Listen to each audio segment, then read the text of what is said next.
మంచిర్యాల జిల్లా జన్నారం అటవీ ప్రాంతంలో ఆకులన్నీ రాలిపోయి తెల్లని కాండంతో కొత్త పూతతో కనిపిస్తున్న ఈ చెట్టు పేరు తాపసి. తపసి తపసి తపసి తపసి. ఈ చెట్ల నుండి గమ్ము కరయగా ప్రసిద్ధి చెందిన తపసి బంక జిగురును గిరిజనులు సేకరిస్తారు. ఈ జిగురును ఔషధాలు, కాస్మోటిక్స్ తయారీలో వాడతారు. తెల్లని బెరడును కలిగే ఉండే ఈ చెట్లు వెన్నెల రాత్రుల్లో మెరిసినట్లు కనిపిస్తాయని, దీంతో గోస్ట్ ట్రీ అని కూడా దీన్ని పిలుస్తారని జన్నారం అటవీ ప్రాంతంలో ఒక మాటగా ఉంది. ప్రజెంట్ మనకి కావాల్సింది గోస్ట్ ట్రీ. ఇది జిగురు తీసుకొస్తారు. నెక్స్ట్, ట్రంప్ చేతిపై గాయం, అధ్యక్షుడి ఆరోగ్యంపై మరోసారి చర్చ. అమెరికా అధ్యక్షుడు డొనాల్డ్ ట్రంప్ ఆరోగ్యంపై మరోసారి చర్చ ప్రారంభమైంది. దావోస్లో జరిగిన ప్రపంచ ఆర్థిక సదస్సులో ఆయన ఎడమ చేతిపై గాయం కనిపించడమే దానికి కారణం. దీనిపై white house press secretary Caroline leave it స్పందించారు. శాంతి మండలి కార్యక్రమంలో టేబుల్ చివరి భాగం తగలడంతో అధ్యక్షుడి చేతి గాయమైందన్నారు. ట్రంప్ కూడా దీనిపై స్పందిస్తూ తాను ఆరోగ్యంగా ఉన్నానని, దెబ్బకు చికిత్స తీసుకున్నానని వెల్లడించారు. గతంలో కూడా ట్రంప్ చేతికి ఇలాంటి గాయాలున్న ఫోటోలు కనిపించాయి. అప్పుడు ఆయన అనారోగ్యంతో బాధపడుతున్నారనే వార్తలు వచ్చాయి. శ్వేత సౌధం వాటిని వెంటనే ఖండించింది. రక్తనాళాల సమస్య ఉన్నట్టు నిర్ధారణ అయిందని వెల్లడించింది. అయితే అది వృద్ధుల్లో సాధారణంగా కనిపించేదని అప్పుడు చెప్పారు. దాని గురించి ఓకే. ఇప్పుడు ట్రంప్ యొక్క ఆరోగ్యంపై చర్చ నడుస్తుంది. నెక్స్ట్, చైనాతో వాణిజ్య ఒప్పందమా, కెనడాపై 100% సుంకాలు వేస్తాం ట్రంప్. వాషింగ్టన్, చైనాతో వాణిజ్య ఒప్పందంపై కెనడా కానీ ముందుకు వెళ్తే ఆ దేశం నుంచి తాము దిగుమతి చేసుకునే వస్తువులపై 100% సుంకాలు విధిస్తామంటూ అమెరికా అధ్యక్షుడు డొనాల్డ్ ట్రంప్ బెదిరిస్తున్నారు. అమెరికాలోకి చైనా వస్తువులను తీసుకురావడానికి కెనడాను ఓ వేదికగా మార్చవచ్చని కెనడా అధ్యక్షుడు మార్క్ కార్నీ భ్రమపడుతున్నారని సామాజిక మాధ్యమంలో పోస్ట్ పెట్టారు. గ్రీన్లాండ్పై తాను ప్రతిపాదించిన గోల్డెన్ డోమ్ క్షిపణి రక్షణ వ్యవస్థను కెనడా తిరస్కరించడంపై నిప్పులు చెరిగారు. దీనికి కెనడా తగిన మూల్యం చెల్లించుకుంటుందంటూ ట్రూత్ సోషల్ వేదికగా పోస్ట్ పెట్టారు. గోల్డెన్ డోమ్ నిర్మాణంతో కెనడాకు కూడా రక్షణ లభిస్తుంది. అయినా వారు మా ప్రతిపాదనను వ్యతిరేకిస్తున్నారు. బదులుగా చైనాతో వ్యాపారం చేసేందుకు మొగ్గు చూపుతున్నారని, ఏడాదిలోపే చైనా వారిని తినేస్తుంది అని ట్రంప్ రాసుకొచ్చారు. తాజాగా దావోస్ వేదికగా జరిగిన ప్రపంచ ఆర్థిక వేదికలో గ్రీన్లాండ్పై సుంకాలను కెనడా ప్రధాని మార్క్ కార్నీ తీవ్రంగా వ్యతిరేకించారు. దాంతో గాజా శాంతి మండలిలో చేరాలంటూ ఆ దేశానికి పంపిన ఆహ్వానంని ట్రంప్ వెనక్కి తీసుకున్న విషయం తెలిసిందే. పెంగ్విన్తో ట్రంప్, గ్రీన్లాండ్పై వైట్ హౌస్ పెట్టిన ఓ పోస్టు తీవ్ర చర్చకు దారితీసింది. ట్రంప్ పెంగ్విన్తో గ్రీన్లాండ్ వైపు నడుచుకుంటూ వెళ్తున్న ఏఐ ఫోటోను అది పోస్ట్ చేసింది. పెంగ్విన్ను ఆలింగనం చేసుకోండి అని రాసుకొచ్చింది. ఇది సామాజిక మాధ్యమాల్లో వైరల్ అవుతుండగా నెటిజన్ల నుంచి తీవ్ర విమర్శలు వెలువస్తున్నాయి. గ్రీన్లాండ్లో పెంగ్విన్లు నివసించవంటూ నెటిజన్లు ఎద్దేవా చేస్తున్నారు. అక్కడ పెంగ్విన్లు అనేవి ఆ దక్షిణ సముద్రము లేదా అంటార్కిటికా సముద్రంలో ఉంటాయి. ఇలా మనం గ్లోబ్ తీసుకుంటే ఇటువైపున ఉన్నదాన్ని గ్రీన్లాండ్, ఇది ఉత్తర ధ్రువం దగ్గర ఉంటుంది. గ్రీన్లాండ్ అనేది ఇది దక్షిణ ధ్రువం దగ్గర దక్షిణ ధ్రువం దగ్గర ఉన్నదాన్ని అంటార్కిటికా, ఇదేమో ఆర్కిటిక్ ప్రాంతం. ఇది ఇక్కడ ఆర్కిటిక్ ప్రాంతంలో పెంగ్విన్లు ఉండవు. ఇక్కడ అంటార్కిటికా ప్రాంతం. ఈ అంటార్కిటికా ప్రాంతంలో ఇక్కడ దక్షిణ సముద్రం అంటాం. ఈ భాగంలో పెంగ్విన్స్ ఉంటాయి. అంటే పెంగ్విన్ యొక్క జీవన విధానానికి అది సరిపోయేటట్టుగా ఉంటుంది. నెక్స్ట్ తర్వాత కెనడా.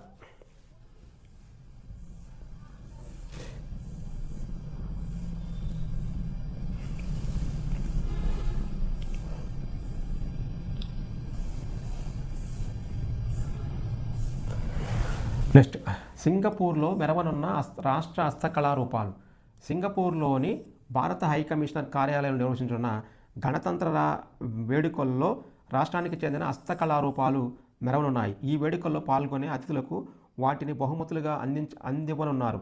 ఇందుకోసం సింగపూర్లోని భారత హైకమిషనర్ కార్యాలయం 400 గిఫ్ట్ బాక్సులను లేపాక్షి అధికారులకు ఆర్డర్ పెట్టింది. ఒక్కో బాక్సులో సీతాదేవి లెదర్ పప్పెట్రీ, ఏనుగు ఆకారపు బ్యాగేజ్ ట్యాగు తదితర కళారూపాలు ఉండనున్నాయి. ఏపీ హస్తకళారూపాలకు అంతర్జాతీయ స్థాయిలో గుర్తింపు రావడంపై ఆ శాఖ మంత్రి సవిత హర్షం వ్యక్తం చేశారు. భవిష్యత్తులో విదేశాల్లో లేపాక్షి షోరూములు ఏర్పాటు చేయనున్నట్లు శనివారం వాళ్ళు ఒక ప్రకటనలో చెప్పారు. నెక్స్ట్ తర్వాత అంతరిక్ష వ్యర్థాలు నేలకూలే ప్రయత్నాన్ని పసిగట్టవచ్చు. సరికొత్త విధానం సిద్ధం. భూమి చుట్టూ అనేక ఉపగ్రహాలు ఉంటున్నాయి. ఇందుకోసం ఖాళీ అయ్యాక అవి అంతరిక్ష వ్యర్థాలుగా మారుతున్నాయి. వాటిని సురక్షితంగా నియంత్రిత పద్ధతిలో భూ వాతావరణంలోనికి తిరిగి రప్పించి మండించడం లేదా శ్మశాన కక్షలోకి పంపించడం చేస్తున్నారు.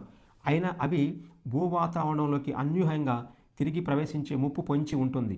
ఉపగ్రహం అర్ధాంతరంగా విఫలమై భూమి నుంచి ఆదేశాలను అందుకోలేని పరిస్థితుల్లో ఈ ప్రమాదం ఎక్కువ.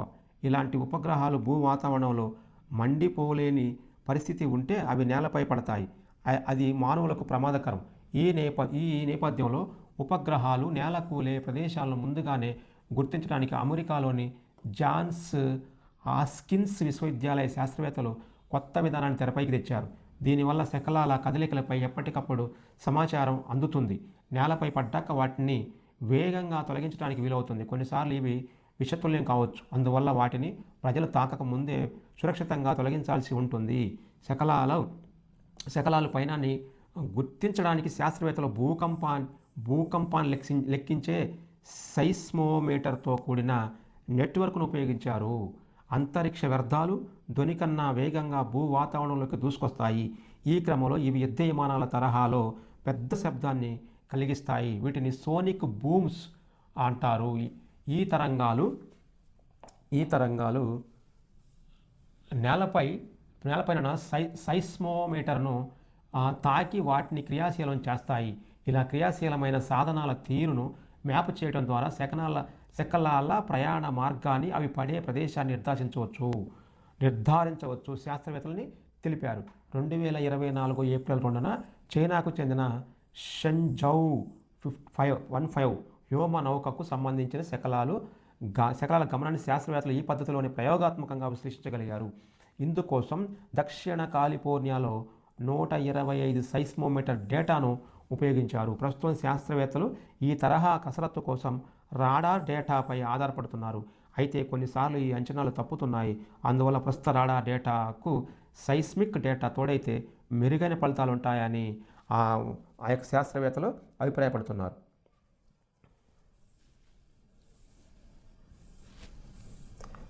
నెక్స్ట్ తర్వాత మధ్యప్రదేశ్లో అరుదైన రేచ్ కుక్క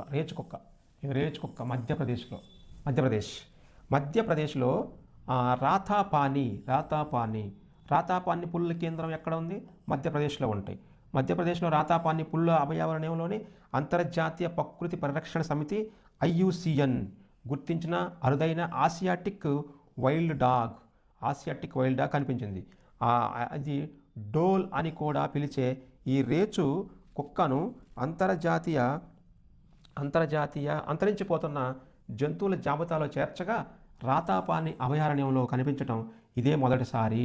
పెట్రోలింగు సమయంలో ఈ కుక్క కెమెరా ట్రాపునకు చిక్కినట్లు అటవీ సంరక్షణ ప్రధాన అధికారి శుభరంజన్ సేన్ తెలిపారు. జీవ వైవిధ్యానికి ఇది శుభసూచకమన్నారు.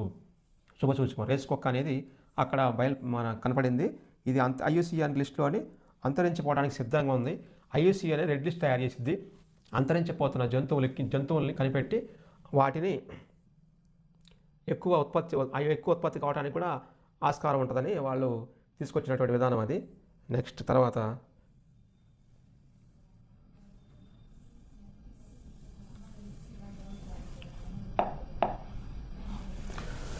చట్టబద్ధ పాలన ప్రధాన కాపలాదారు హైకోర్టే.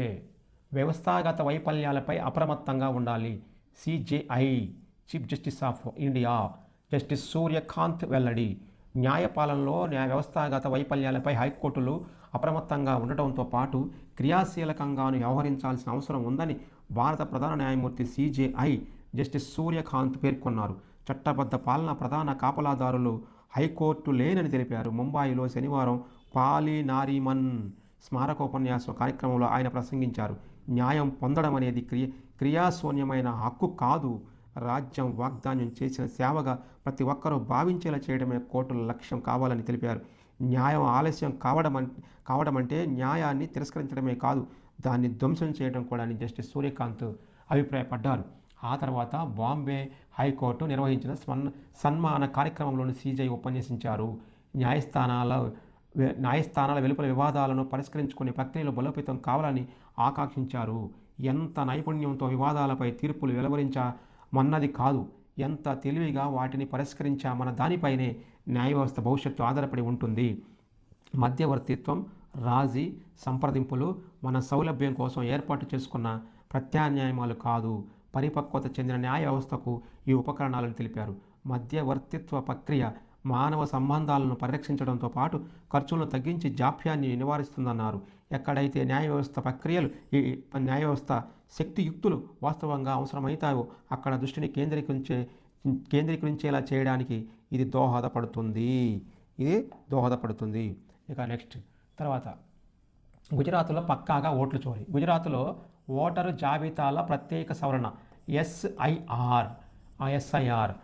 యాక్చువల్గా గుజరాత్ రాష్ట్రంలో ఈ ఎస్ఐఆర్ మీద ఒక న్యూస్ తీసుకొచ్చారు. ఆ న్యూస్ ప్రకారం ఇది నెక్స్ట్ ఎవరో తరుముకొస్తున్నట్లు ఎస్ఐఆర్ ప్రక్రియ, ఇది ప్రజాస్వామ్యానికే ప్రమాదం. ఈసీ తీరుపై నోబెల్ గ్రహీత అమర్త్య సేన్ అసంతృప్తి. అది ఎన్నికల సంఘం ఈసీ చేపడుతున్న ఓటరు జాబితా ప్రత్యేక సమగ్ర సవరణ ఎస్ఐఆర్. నెక్స్ట్ పై నోబెల్ పురస్కార గ్రహీత అమర్త్య సేన్ అసంతృప్తి వ్యక్తం చేశారు. ఎవరో తరుముకొస్తున్నట్టు ఈ ప్రక్రియను చేపడుతున్నారని, ఇది ఎన్నికల్లో ప్రజల భాగస్వామ్యాన్ని ప్రశ్నార్థకం చేసే ప్రమాదం ఉందని అభిప్రాయపడ్డారు. అమెరికాలో ఉంటున్న సేన్ ఓ వార్తా సంస్థతో ఆన్లైన్లో మాట్లాడారు. ఎస్ఐఆర్ లాంటి కీలక పనులకు తగిన సమయం కేటాయించి అత్యంత శ్రద్ధతో నిబద్ధతో పనిచేయాలి. పశ్చిమ బెంగాల్లో అది కనబడటం లేదు.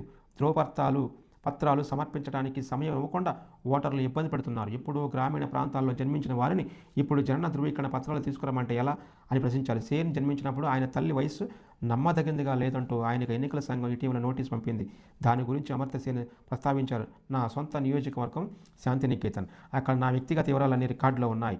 అయినా అధికారులు నా అర్హతలపై పలు ప్రశ్నలు లేవనెత్తారు.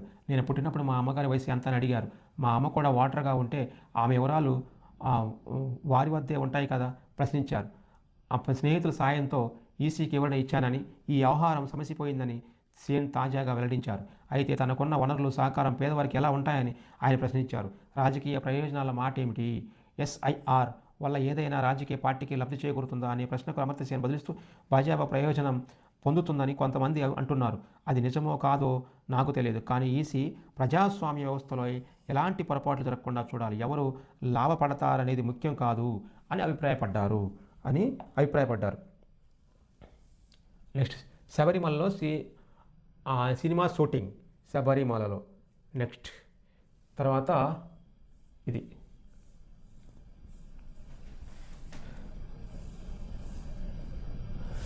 గిరిజనుల గొంతు నొక్కుతున్నారు. నికోబార్ ప్రాజెక్టుపై కాంగ్రెస్ విమర్శలు. పర్యావరణానికి పెనుముప్పుగా మారే గ్రేట్ నికోబార్ ప్రాజెక్టు కేంద్రం మొండిగా ముందుకు వెళుతుందని కాంగ్రెస్ పార్టీ ప్రధాన కార్యదర్శి జయరాం రమేష్ ధ్వజమెత్తారు. ఈ అంశంపై కోర్టుల్లో కేసులు నడుస్తున్నా పర్యావరణవేత్తలు ఆందోళన వ్యక్తం చేస్తున్నా ఇవన్నీ నిర్లక్ష్య మోదీ ప్రభుత్వంపై ప్రభావం చూపడం లేదంటూ కేంద్రం తీరును ఎక్స్ వేదికగా ఎండగట్టారు.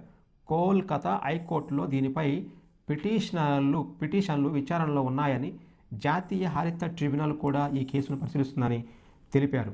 లిటిల్ గ్రేట్ నికోబార్ దీవుల్లో ఆదివాసీ గిరిజన హక్కులను కాలరాస్తున్నారని, వారసత్వంగా వచ్చిన భూముల్ని వదులుకునేలా వారిపై పాలనా వ్యవస్థ ఒత్తిడి తీసుకొస్తుందని అభిప్రాయపడుతున్నారు.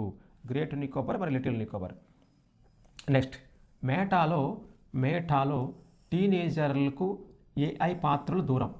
కృత్రిమ మీద ఏఐ పాత్రలో టీనేజర్లకు తాత్కాలికంగా అందుబాటులో ఉండబోవని మేటా సంస్థ ప్రకటించింది. దీనికి సంబంధించిన సరికొత్త వ్యవస్థ సిద్ధమయ్యేందుకు ఈ నిర్ణయం అమలవుతుందని తెలిపింది. మేటాకు అందించిన డేటా ప్రకారం మైనర్లుగా ఉన్న వారికి వయసు అంచనా పరిజ్ఞానం ఆధారంగా తాము టీనేజర్లుగా గుర్తించిన వారికి అది అమలవుతుందని పేర్కొంది. మేటా, టిక్టాక్, యూట్యూబ్ల యాప్ల వల్ల చిన్నారులకు హాని జరుగుతుందన్న ఆరోపణలపై ఈ సంస్థలు అమెరికాలో లాస్ ఏంజల్స్లో విచారణను ఎదుర్కొంటున్న నేపథ్యంలో తాజా నిర్ణయం వెలువడింది. అయితే టీనేజర్లు మేటాకు చెందిన ఏఐ అసిస్టెంట్ సేవలను పొందవచ్చు. ఏఐ అసిస్టెంట్ సేవలు పొందవచ్చు, కానీ ఏఐ సేవలు పొందడానికి వీల్లేదు అనేది దాని సారాంశము. నెక్స్ట్ తర్వాత ఇంజనీర్ రషీద్కు కస్టడీ పేరోల్. పార్లమెంట్ సమావేశాలకు హాజరయ్యేందుకే ఉగ్రవాదులకు నిధులు సమకూర్చాడన్న ఆరోపణలపై అరెస్టై ఇక్కడి త్రిహార్ జైల్లో ఉన్న లోక్సభ సభ్యుడు ఇంజనీర్ రషీద్ పార్లమెంట్ బడ్జెట్ సమావేశాలకు హాజరు కావడానికి వీలుగా ఢిల్లీ అదనపు సెషన్స్ జడ్జి ప్రశాంత్ శర్మ ఆయనకు శనివారం కస్టడీ పెరోల్ ఇచ్చారు. దీంతో పోలీసులే రషీద్ను ఆయన వెళ్లాల్సిన ప్రదేశానికి తీసుకెళ్తారు. అందుకయ్యే ప్రయాణ ఖర్చులను రషీద్ భరించాలి. నేడు నవంబర్లో కూడా రషీద్ పార్లమెంట్ శీతాకాల సమావేశాలకు హాజరు కావడానికి వీలుగా కోర్టు కస్టడీ పెరోల్ ఇచ్చింది. అంతకుముందు జూలై, ఆగస్టు వర్షాకాల సమావేశాలకు ఇదే పద్ధతి అవలంబించారు. 2024 లోక్సభ ఎన్నికల్లో జమ్మూ కాశ్మీర్లోని బారాముల్లా నియోజకవర్గంలో రషీద్ పోటీ చేయడానికి కోర్టు తాత్కాలిక బెయిల్ ఇచ్చింది. అక్కడ ఇండిపెండెంట్గా పోటీ చేసిన రషీద్ నేషనల్ కాన్ఫరెన్స్ అభ్యర్థి, ప్రస్తుత ముఖ్యమంత్రి ఒమర్ అబ్దుల్లాపై 2 లక్షల ఓట్ల మెజార్టీతో గెలుపొందారు. రషీద్ ఆయన గెలుపొందారు. ఒమర్ అబ్దుల్లాపై 2 లక్షల ఓట్లతో గెలుపొందారు. Engineer Rashid MP.